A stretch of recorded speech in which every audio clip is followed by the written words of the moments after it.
Hello, my friends. Hello, it's Matthew Street, and welcome to my channel. And folks, I am back with another episode of Paul McCartney, The Truth. Now, folks, I am excited about this series because I have some volunteers, a millennial and a Gen Z, millennial born in the 80s, Gen Z born in the 90s, and they're helping me with this series, and I truly appreciate it. So thank you to my two helpers and volunteers. Now, folks, I'm not going to go through the whole rigmarole of what this series is about. Go back and see episode 1, Egypt Station, and then go see episode 2, Press to Play.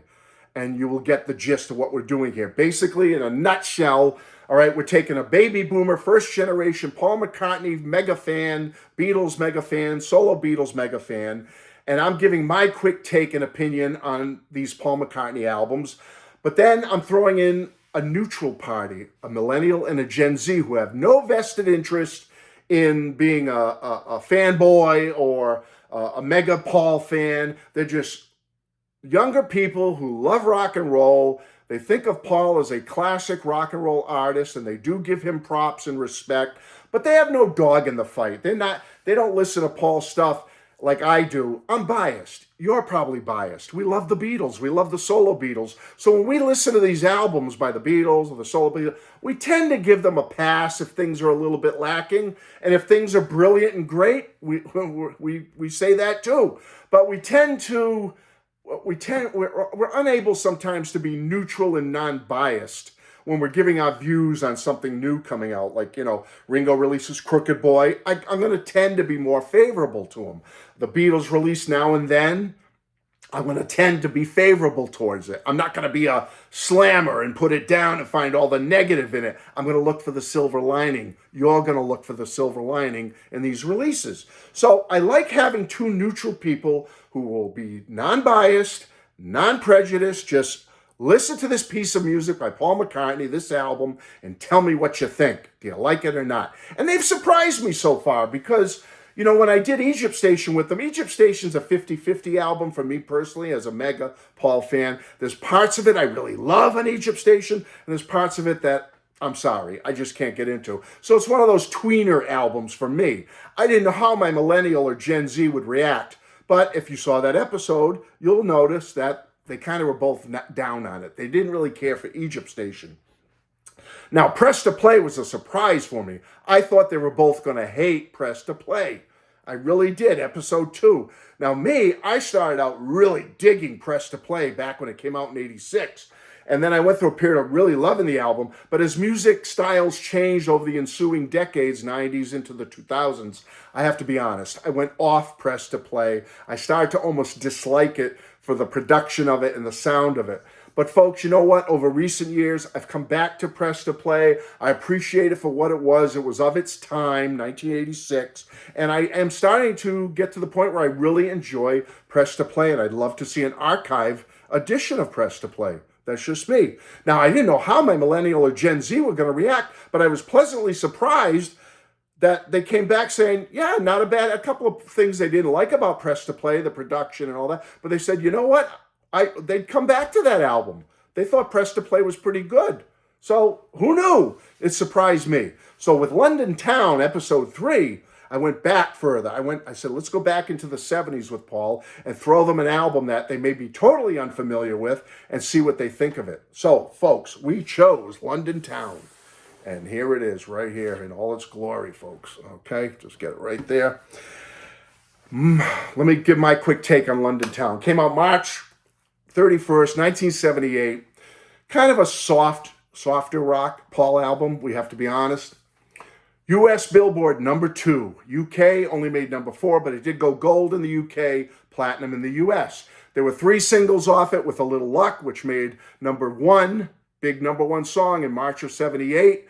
Number 5 in the UK, I've Had Enough, came out June of 78. 25 in the United States, 42 in the UK, so they started dropping from With a Little Luck. And the final single, title track, London Town, August of 78 as a single. Number 39 barely made top 40 in the US, and number 60 in the UK, so didn't do too well.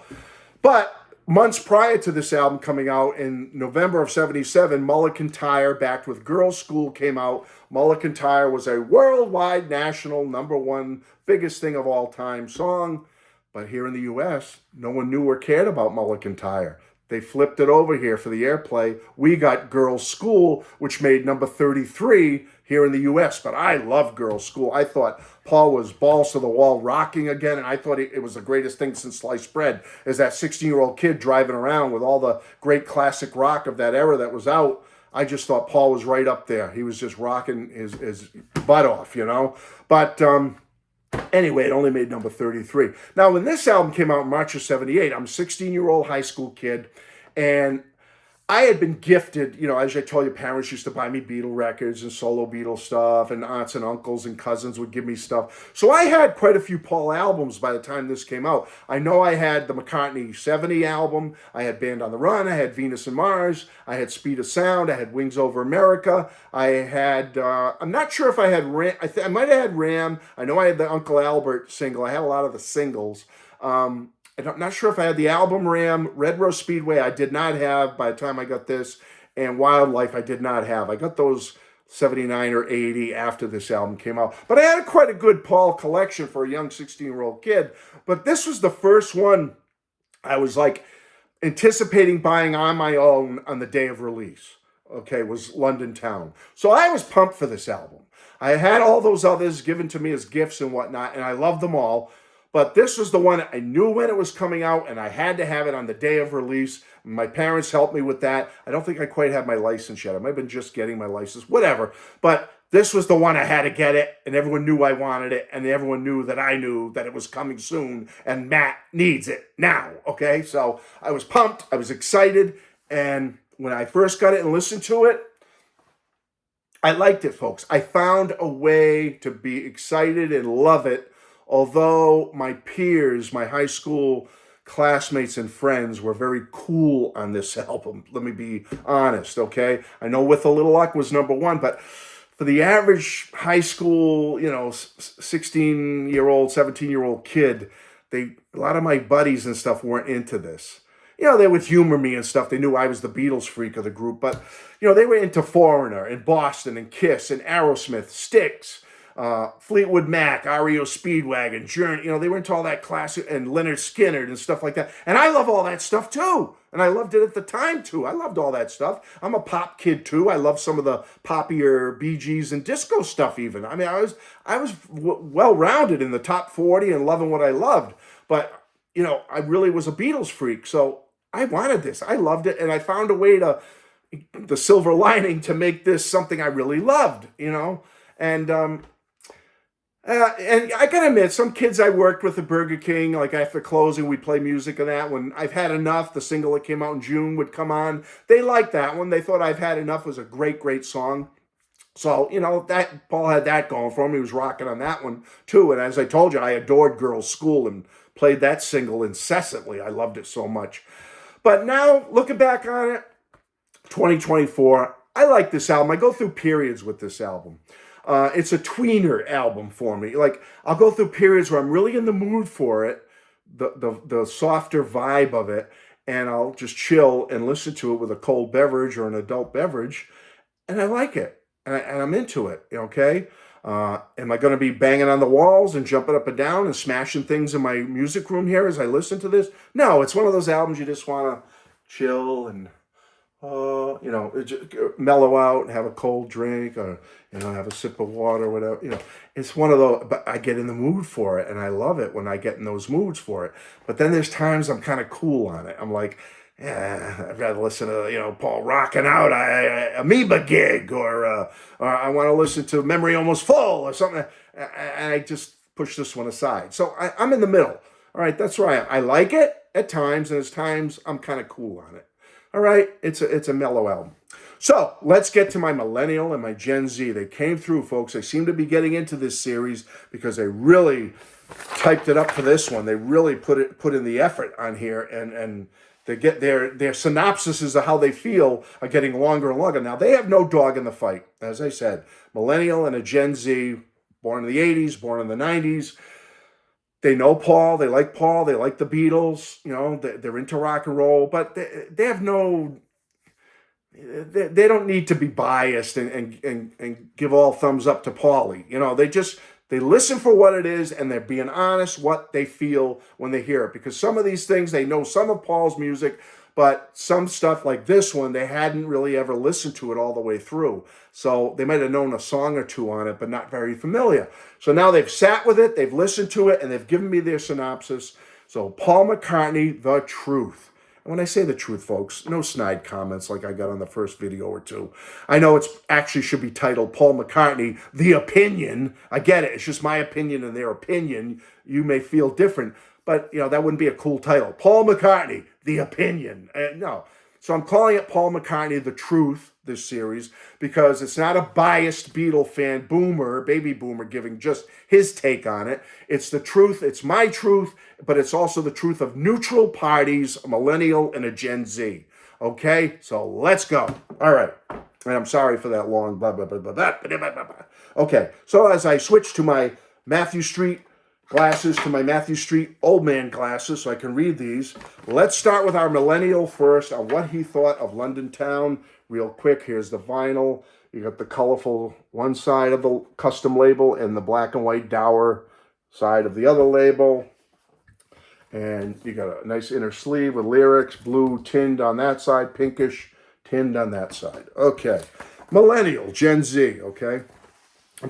Millennial and Gen Z. Here's my millennial's report on his listening of London Town. He was born in the 80s.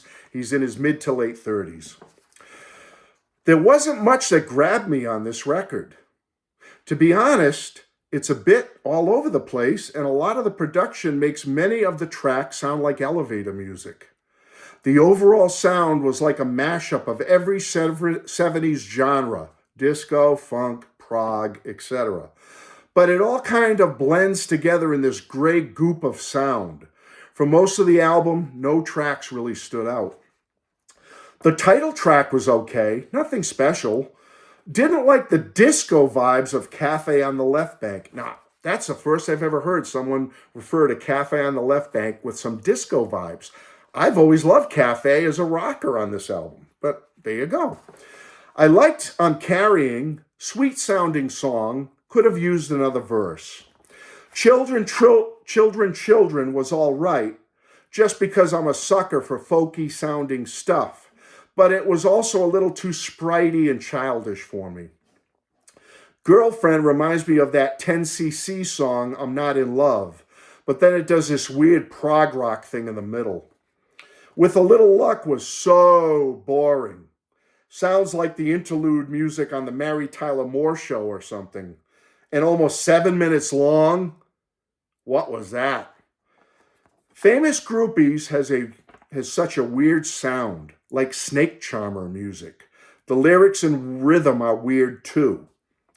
Lots of forgettable tunes. Deliver Your Children, Don't Let It Bring You Down, More Smoose, parentheses, couldn't make sense of that one. A couple of the rockers were pretty good. I've Had Enough, Name and Address, but not that exciting, especially when you know what Paul is capable of. And then he talked about a bonus track. Enjoyed Mull of Kintyre a lot, which I've heard before. I'm a sucker for bagpipes, and it's a St. Paddy's Day Spotify playlist I like. Probably my favorite track, which sounds nothing like the rest of the album. Well, Millennial, it wasn't on the original album. It's a bonus track and a single. And finally, for my Millennial, I will say, on some of the songs, the lyrics were really interesting and original, but the sound and production often overshadowed them, which was annoying in this case. Again, I hate being negative, but this is much closer to Egypt Station than Press to Play for me. Okay, so that's for my Millennial. Surprised me. Now my Generation Z, born in the 90s, this individual's in their 20s. Here are my thoughts on London Town. London Town, the song, served as a decent opener, setting the scene for what I anticipated to be a concept album based on the first two song titles. However, the flute toot toot bit didn't quite resonate with me. It felt somewhat reminiscent of John Lennon's teasing of Paul's Muzak in How Do You Sleep, lacking the rock and roll vibe. Cafe on the Left Bank provided a solid, sort of rocking track that lifted me out of the lukewarm feeling London Town left me with. It's a song I could see myself adding to a Macca playlist to represent all of his eras. Okay, we're rolling, I thought. But then I'm Carrying came along and dampened the momentum. While I appreciate it as a nice tune, I don't think it fits well as track 3. Backwards Traveler failed to leave an impression on me. Falling neither on a good nor bad side, Cufflink felt like the background music of a 70s porno, but it was too short for me to form a solid opinion. It felt rather random. Children, Children was a bit of a bore. Denny Lane should have left the weird fairy-themed folk music to Led Zeppelin. Girlfriend was a particular one. It took me a moment to identify the singer. However, it didn't offer much to keep me engaged. Upon reading up on the album later, I discovered that it was written for Michael Jackson. Perhaps he should have let Michael do the only version. I've Had Enough stands out as a nice little rocker, unfortunately buried deeper into the album, making it a bit challenging to stay engaged after the previous few tracks. Overall, it would rank in my top 2 or 3 on this album. Similar to the earlier transition to I'm Carrying, we transitioned from a rocker to a slower tune, which was another disappointment for me. This song felt quite generic. It seemed like Paul has released countless songs that sound like this, leaving me feeling flat. By the time Famous Groupies ended, I found myself asking, what did I just listen to? Paul's peculiar delivery left me unimpressed. By Deliver Your Children, I concluded that I'm not a fan of folky wings, especially on this album, which contained quite a few forgettable tunes. Name and Address was a fun track, which I saw as a nod to the great rockabilly of the 50s, a genre Paul loved when he was coming up. And then, Don't Let It Bring You Down, well, it brought me down. Enough said. The intro of Morse Moose features some cool synth tones, but it dragged on a bit too long, causing me to lose interest. Upon hearing the first verse, I found it rather lackluster, so I skipped to the next track. And now he's into the bonus tracks. Girls' School was solid and had a great sound, setting aside the subject matter. Mullet Kintyre was fine, but at this point, I was ready for the album to be over. It's hard to believe it topped the charts in the UK. Perhaps it was a slow week in music. I had high hopes going into this album, considering it's from what I consider the era of Paul's best solo work. However, it turned out to be quite up and down, with more downs than ups. Every time a track resonated with me and gave me hope, it was quickly squashed by 3 that I didn't particularly care for. My current rankings are number 1, Press to Play from episode 2, London Town. I wouldn't listen to it again, so it's closer to Egypt Station than Press to Play. He puts it number 2, and Egypt Station is his number 3 thus far in this series, Paul McCartney, The Truth. So folks, there you have it. That is it for London Town as we pack it away over here. And folks, what do you think? I was surprised. I thought either one of the Millennial or the Gen Z would like it, but they didn't really care. Neither one cared for London Town. As I said, I still like it. I still get in the mood for it on occasion. I like many of the tracks on it, a couple of clunkers, but I dig it okay enough from time to time. That's it, folks. End of episode 3, Paul McCartney, The Truth, London Town. Please come back for the next episode, and I think we're going to jump back up into the 2000s and do Memory Almost Full from 2007. Take care, everybody. Bye-bye.